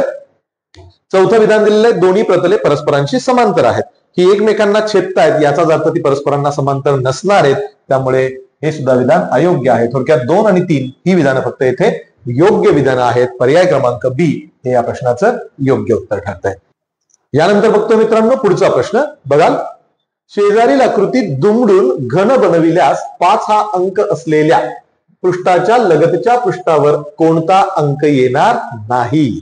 आपण जर येथे पृष्ठ नीट अभ्यासले, जर तुम्ही एक रिकाम खोकं जर घेतलं तर तुमच्या लक्षात येईल ज्याची वरची बाजू बंदिस्त नाहीये असं रिकाम खोकं. जर मी ही बाजू इकडे घेतली, ही बाजू इकडे घेतली, ही बाजू इकडे आणि ही बाजू जर इकडे घेतली तर तो खोका तयार होणार आहे ज्याच्या वरच्या पृष्ठावर कोणता अंक येणार आहे मित्रांनो? 3 हा अंक येणार आहे. बघाल, थोडक्यात हे दोन भाग जोडले असता हा जो भाग आहे हा वरून घेतला असता कव्हर करणारा भाग असणार आहे. आपल्याला प्रश्न विचारला होता की 5 हा अंक असलेल्या पृष्ठाच्या लगतच्या पृष्ठावर 5ला लागून असणारे पृष्ठ कोणते? 1, 2, 3 आणि 4. हा 1 जो आहे हा खोकं बनवल्यानंतर किंवा तो घन बनवल्यानंतर 5च्या समोरील पृष्ठावर येणारे अंक तो याच्या लगतचा अंक नसणार आहे. म्हणून या प्रश्नाचं उत्तर येत आहे पर्याय क्रमांक डी. यानंतर बघतोय आपण पुढचा प्रश्न. बघाल, 2016 सालचा पहिला दिवस हा शुक्रवारी येतो. 2016 साल, 2016 हे साल जर बघितलं आपण तर ते येते मित्रांनो लीप वर्ष आणि त्याचा पहिला दिवस म्हणजेच काय मित्रांनो? 1 जानेवारी हा दिवस जो आहे तो कधी येतोय? शुक्रवारी येतो आहे. तर 2017 सालचा मराठी भाषा दिन कोणत्या दिवशी? मराठी भाषा दिन कधी असतो? 27 फेब्रुवारीला असतो. 2027 ची फेब्रुवारी तारीख हवी आहे मला. 27 काय मित्रांनो? फेब्रुवारी. या वारी या दिवशी या तारखेला कोणता वार येणार आहे हे मला काढायचंय. बघा, 2017 ची 1 जानेवारीची तारीख जर मी बघितली तर लीप वर्षांमध्ये एका वर्षानंतर पुढच्या वर्षी येणारा वार हा 2 दिवस पुढे जातो. याचा अर्थ शुक्रवार नंतर शनिवार आणि रविवार. 1 जानेवारीला असणारा वार जो असणार आहे तो रविवार असणार आहे. आता 1 जानेवारीचा वार रविवार म्हणजे जानेवारी महिन्यातील 30 दिवस एक्स्ट्रा राहिलेले आहेत. त्यापुढे फेब्रुवारी महिन्यातील किती 27 दिवस जर आपण घेतले, दोघांची बेरीज घेतली असता 57 दिवस आपल्याला पुढे जायचं आहे. आणि 57 ला मी आता 7 ने भाग दिला असता 7 8 56, 1 दिवस जो आहे हा एक्स्ट्रा आलेला आहे. थोडक्यात 1 जानेवारी पासून 27 फेब्रुवारीला येणारा वार हा किती दिवस पुढे जाईल, 1 दिवस. रविवार नंतर येणारा पुढचा वार जो आहे तो आहे सोमवार आणि म्हणून या प्रश्नाचं उत्तर ठरतंय सोमवार. यानंतर बघतोय आपण पुढचा प्रश्न. बघाल 32वा प्रश्न आहे. 4 5 6 0 8 हे अंक एकदाच वापरून तयार होणारी मोठ्यात मोठी संख्या व लहानात लहान संख्या यांच्या बेरजेच्या निमपटीची दीडपट म्हणजे काय हे विचारलेलं आहे. सर्वप्रथम आपण मोठ्यात मोठी संख्या तयार करून घेऊयात मित्रांनो. मोठी संख्या तयार करण्यासाठी सुरुवात मी मोठ्या अंकाने करणार आहे. 8 6 5 4 आणि 0. आता यातली लहान संख्या जर तयार करायची असेल जी 5 अंकी हवी, 0 घेता येणार नाहीये सुरुवातीला म्हणून मी 4 मग घेतोय 0, हा 5 हा 6 आणि हा 8. यांची बेरीज घ्यायची आपल्याला. ही आली आहे 8, हा 10, चला 1, 11, चला 1, 7, 8 12. उत्तर आलंय तुमचं 1,27,108. आता या बेरजेची काय घ्यायची आहे, निमपट घ्यायची आहे. थोडक्यात 12,71,08 ची निमपट भागिले 2 घेण्याऐवजी मी इथे 1/2 ने गुणून घेतोय. हा 2 थोडक्यात इथे भागिले आलाय. त्याची दीडपट, दीडपट म्हणजे 1.5. त्याला जर आपल्याला व्यवहारी अपूर्णांकात आणायचं असेल तर त्याचा अर्थ होतो 302 म्हणून गुणिले त्याची दीडपट, याचा अर्थ येतोय गुणिले 302. आणि आता हा गुणाकार देणार आहे. 2 गुणिले 2 किती आला मित्रांनो, 4 आलेला आहे. किंवा या 2 ने याला भाग देऊ शकतो किंवा हा 1271,08 गुणिले 300. 2 गुणिले 2 किती होतोय 4. 4 ने भाग देतोय मी. 4 त्रिक 12. यानंतर 4 1 4, 3 उरलेले आहेत, 31 झालाय. 4 7 28, पुन्हा 3 उरले आहेत. 4 7 28, 2 उरलाय. 4 7 28. 3 ने याला गुणलं असता 3 7 21, अच्छाला 2. 3 7 21 आणि 2 23, पुन्हा अच्छाला 2. 3 7 21 आणि 2 23, अच्छाला पुन्हा 2. 3 1 3 आणि 2 आलाय 5 आणि 3 त्रिक 9. उत्तर येणार आहे 95,331. पर्याय क्रमांक बी हे या प्रश्नाचं उत्तर असणार आहे. यानंतर बघतोय आपण पुढचा प्रश्न. बघाल पुढचा प्रश्न काय आहे. खालीलपैकी कोणते विधान चुकीचे आहे. विधान ओळखायचे मित्रांनो, चुकीचं विधान ओळखायचं आहे. इष्टिका चिती. इष्टिका चिती जर म्हटली आपण तर घनासारखीच, परंतु तिचा आकार जो आहे यामध्ये लांबी, रुंदी आणि उंची ही वेगवेगळी असू शकते. थोडक्यात काडीपेटी जर आपण घेतली तर काडीपेटी हे इष्टिका चितीचं उदाहरण आहे. आणि अशा इष्टिका चितीला 12 कडा असतात. हे विधान काय आहे, बरोबर आहे. घनाला देखील किती कडा असतात मित्रांनो, 12 कडा असतात. हेही विधान बरोबर आहे. इष्टिका चिती जर म्हटली आपण तर तिची लांबी, रुंदी आणि उंची मोजता येते का, तर तिची लांबी, रुंदी, उंची मोजता येते. हे विधान देखील योग्य आहे. घनाला 6 पृष्ठे असतात का, तर घनाला असणारी पृष्ठ जी आहे ती समान असतात, कारण त्याच्या सगळ्या बाजू समान असतात. त्यामुळे याची 6 पृष्ठ असणार आहेत. परंतु इष्टिका चितीची सर्व पृष्ठे चौरसाकृतीच असतात. चौरसाकृतीच असतात. हे विधान मात्र काय येणार आहे, अयोग्य येणार आहे. का, कारण त्याची लांबी, रुंदी आणि उंची ही असमान असते, वेगवेगळी असू शकते. आणि म्हणून 5वं विधान जे आहे ते काय आहे, अयोग्य विधान आहे. आपल्याला चुकीचंच विधान ओळखायचं होतं, त्यामुळे याचं उत्तर येत आहे पर्याय क्रमांक डी. यानंतर बघणार आहोत आपण पुढचा प्रश्न.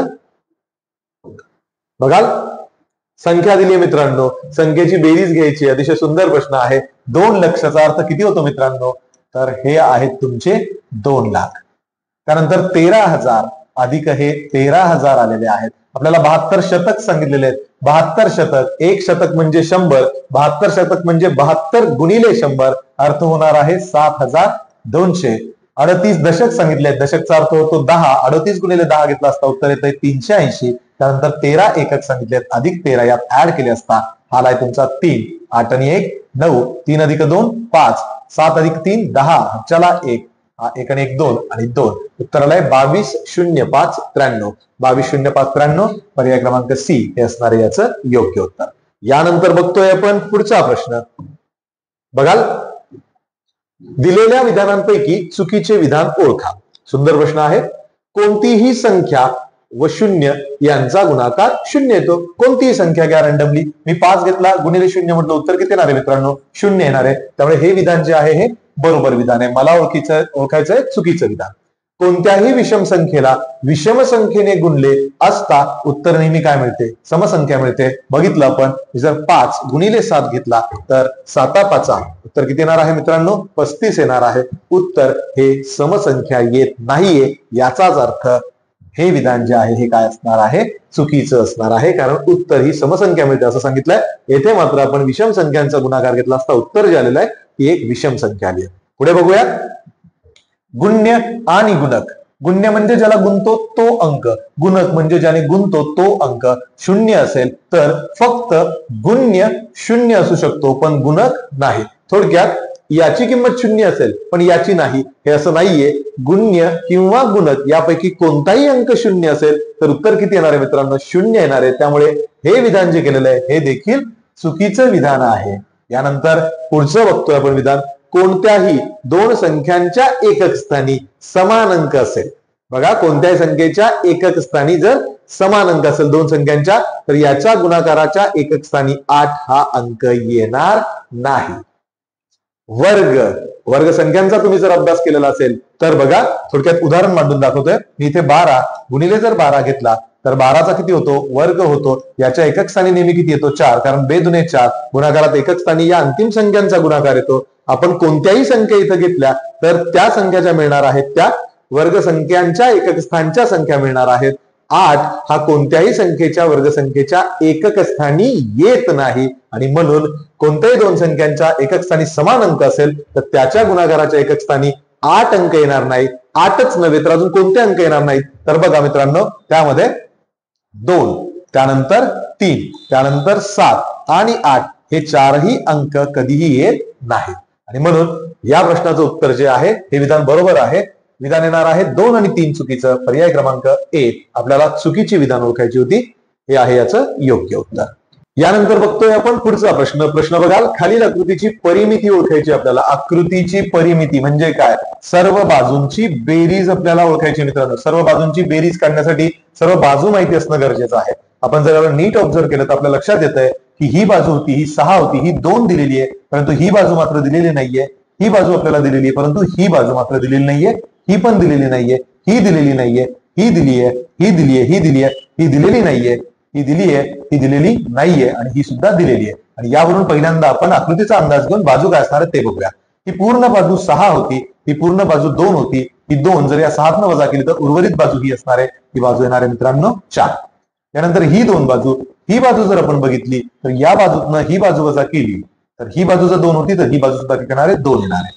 यानंतर या 4तनं हे 2 वजा केले तर ही पॅरलल बाजू जी येणार आहे ती सुद्धा येणार आहे मित्रांनो 2.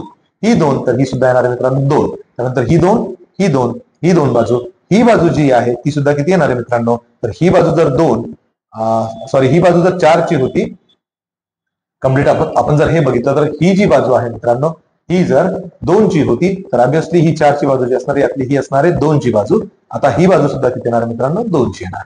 आणि म्हणून बेरीज केली असता 6 आणि 2 8, 8 आणि 4 12, 12 आणि 2 14, 15 16, 17 18, 19 20, 21 22, 23 24, 25 26, 27 28, 28 आणि 4 32, 28 आणि 4 32, 32 आणि पुन्हा हे 2 किती आले तुमचे?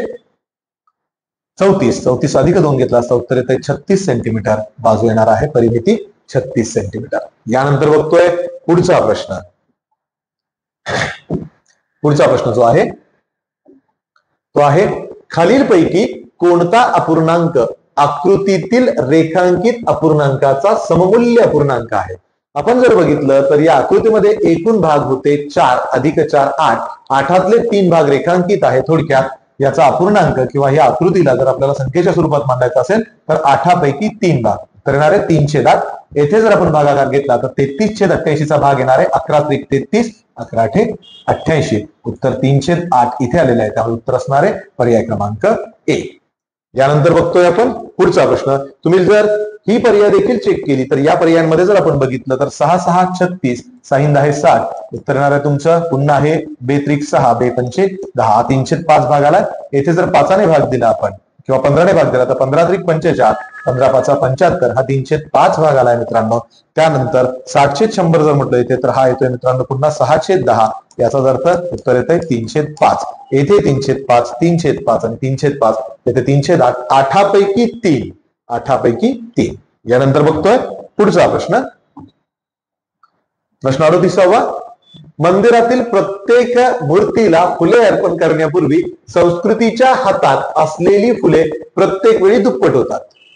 संस्कृतीने मंदिरातील 3 मूर्तींना समान फुले अर्पण केलेली आहेत. माहिती दिलेली आपल्याला. हे प्रश्न सोडवत असताना आपल्याला पर्याय कट मेथड वापरणं सगळ्यात योग्य ठरतं. बघा, 3 मूर्तींना समान फुले अर्पण करते ती. तिसऱ्या मूर्तीला फुले अर्पण केल्यानंतर तिच्या हातात एकही फुल शिल्लक राहत नाही. तर सुरुवातीला तिच्या हातात कमीत कमी किती फुले होतील? बघाल, यातली पर्याय जर आपण बघितली, समजा मी पहिला पर्याय घेतला इथे, ठीक आहे, याचं उत्तर येणार आहे पर्याय क्रमांक सी 7. पण मी तुम्हाला चेक करायचं म्हणून दाखवतोय. जर 6 फुलं घेतली, जेव्हा ती पहिल्या मूर्तीपाशी जाईल तेव्हा 6ची दुप्पट, तिच्याकडे 12 फुलं होणार आहेत. समजा 12 मध्ये तिने 8 फुलं जर देवाला अर्पण केली, मी या मुद्दामून 6च्या निमपटीपेक्षा जास्त फुलं अर्पण करतोय. शिल्लक फुले राहिली किती तिच्याजवळ? आता 4. दुसऱ्या मूर्तीजवळ आल्यावर तिच्याकडे फुलं असणार आहेत 8. आता जर येथे 8 फुलं तिनं वाहिली असती तर तिच्याकडे मुळी तिसऱ्या मूर्तीजवळ फुलं वाहण्यासाठी शिल्लक राहणारच नव्हती. इथे तुम्ही 7 अंक जरी घेतला तरी 12तून 7 गेले 5, 5 दुने 10, 10तून पुन्हा 7 म्हटला असता 3 दुने 6. हे उत्तर इथे योग्य होत नाहीये, येत नाहीये. मी पर्याय क्रमांक सी कडे वळतोय मित्रांनो. जर तिच्याकडे संस्कृतीकडे 7 फुलं राहिली असती तर पहिल्या मूर्तीपाशी आल्यानंतर 7 दुने ती फुलं 14 झाली असती. 14तली 8 फुलं तिनं जर वाहिली तर तिच्याकडे आता 6 फुलं शिल्लक राहणार आहे. पुन्हा दुसऱ्या मूर्तीजवळ आल्यावर 6 दुने 12 फुलं झाली आहेत. यातली पुन्हा तिनं 8 फुलं जर वाहिली तर उर्वरित 4 फुलं जी असणार आहेत त्या 4ची दुप्पट पुन्हा 8 फुलं असणार आहेत. आणि 8 फुलं वाहिल्यानंतर तिच्या हातात 0 फुल शिल्लक राहणार आहे. थोडक्यात फुल उरलेलं नसणार आहे. आणि म्हणून या प्रश्नाचं उत्तर येतंय पर्याय क्रमांक सी. यानंतर बघणार आहोत पुढचा प्रश्न. बघाल, 39, 20 सेंटीमीटर बाजू असलेल्या चौरसाच्या रेखांकित भागाचे क्षेत्रफळ काढायचंय. रेखांकित भाग हा आणि हा, या चौरसाची बाजू जी आहे मित्रांनो ती आहे 20 सेंटीमीटर. 20 सेंटीमीटर जर आपण बघितलं तर इथे 4 समान भाग झालेले आहेत. थोडक्यात हा भाग जर आपण बघितला तर या भागाची येणार आहे बाजू किती येणार आहे याची? 10 सेंटीमीटर आहे. हा चौरस आहे, चौरसाची बाजू 10 सेंटीमीटर जर असेल तर या पहिल्या चौकोनाचं क्षेत्रफळ जर आपल्याला काढायचं असेल चौरसाचं तर ते येणार आहे 10चा वर्ग बरोबर किती? 100. थोडक्यात प्रत्येक चौरसाचं क्षेत्रफळ जे येणार आहे ते येणार आहे 100 चौसेमी. आता हा भाग जर आपण बघितला तर हा अर्धा भाग रेखांकित आहे, अर्धा भाग रिकामा आहे. याचं क्षेत्रफळ देखील जर 100 होतं तर अर्ध्या भागाचं येणार आहे 50 चौसेमी. यामध्ये मी हे 50 चौसेमी मिळवतोय आणि मग याचं एकूण क्षेत्रफळ जर आपण म्हटलो तर ते येतंय मित्रांनो 150 चौसेमी. पर्यायात 150 दिलेला आहे 4 मध्ये आणि म्हणून डी हे उत्तर योग्य ठरत आहे. यानंतर बघतोय मित्रांनो पुढचा प्रश्न, शेवटचा प्रश्न 40वा प्रश्न. बघाल, आपल्याला रोमन संख्या दिल्या आहेत आणि याचा उतरता क्रम लिहायचा आहे. एल म्हणजे किती असतो मित्रांनो? इथे 50 असतो. एक्स म्हणजे किती मित्रांनो? एक्स ची किंमत असते 10, व्ही म्हणजे 5, डी ची किंमत असते मित्रांनो 500, सी ची किंमत असते 100 आणि एम ची किंमत असते 1000. मला उतरता क्रम म्हणजे सर्वाधिक मोठा अंक आधी घेणार आहे मी. सर्वप्रथम येणार आहे तुमचा एम, त्यानंतर येणार आहे 500 म्हणजेच येणार आहे डी, त्यानंतर येणार आहे 100 म्हणजेच येणार आहे तुमचा सी, त्यानंतर येतोय एल 50, त्यानंतर येतोय एक्स आणि सगळ्यात शेवटी येतोय व्ही साठीचा सिम्बॉल व्ही. एमडीसी LXV पर्याय क्रमांक 1 हे याचं उत्तर आहे. बघा, केवळ एमच्या आधारावर मी याचं उत्तर देऊ शकलो असतो कारण एम सर्वात पुढे होता, परंतु येथे यापैकी नाही हा पर्याय असल्यामुळे हा जो प्रश्न आहे हा पी पूर्ण सोडून घेतलाय आणि त्यानंतर याचं उत्तर दिलेलं आहे. याचा शॉर्टकट पण घेता येतो. पहिले एम सगळ्यात शेवटी बी येणार आहे. एम आणि बी होता. मधली ही जी अरेंजमेंट आहे ही सुद्धा आपल्याला चेक करावी लागणार आहे. सो मित्रांनो, ही होती एकूण 40 प्रश्न दर्जेदार होती. पेपर तुम्हाला कसा वाटला हे आम्हाला कमेंटमध्ये नक्की सांगणार आहात. आगामी येणाऱ्या मुंबईच्या दृष्टीनं हे जी पेपर आहेत, मुंबई जिल्ह्याच्या अवतीभोवती झालेली जेवढी जिल्हे आहेत यांची जी पेपर होती, चालक असू देत, SRPF असू देत किंवा पोलीस शिपाईची पद असू देत, तर ही सगळीच्या सगळी पेपर जी आहेत ही महत्वाची ठरणार आहेत. मुंबईच्या पेपरसाठी तुम्हाला नक्कीच या सगळ्यांचा उपयोग होणार आहे आणि म्हणूनच आपण आपल्या चॅनलला, आपल्या ध्यास अकॅडमीनं ही जेवढी पेपर होती आजूबाजूच्या जिल्ह्यातील ही प्रायोरिटीनं पहिल्यांदा सोडून घेतलेली आहेत आणि ती तुम्हाला देण्याचा आमचा प्रयत्न आहे. तुम्हाला ही पेपर जर बघायची असतील तर तुम्ही आपल्या ध्यास अकॅडमीच्या युट्यूब चॅनलला सबस्क्राईब करून घ्या. या लिंक ज्या आहेत त्या आपल्या मित्रांसोबत शेअर करायला विसरू नका. हे गणित बुद्धिमत्तेचं विश्लेषण होतं. यासारखं मराठी आणि जीएसचं सुद्धा विश्लेषण आपण दिलेलं आहे. हे विश्लेषण बघायचं असेल तर तुम्हाला सर्वप्रथम आपल्या चॅनलला सबस्क्राईब करून घ्यावं लागेल. तर मित्रांनो, परत भेटूयात आपण एक नवीन पेपर घेऊन. तोपर्यंत धन्यवाद.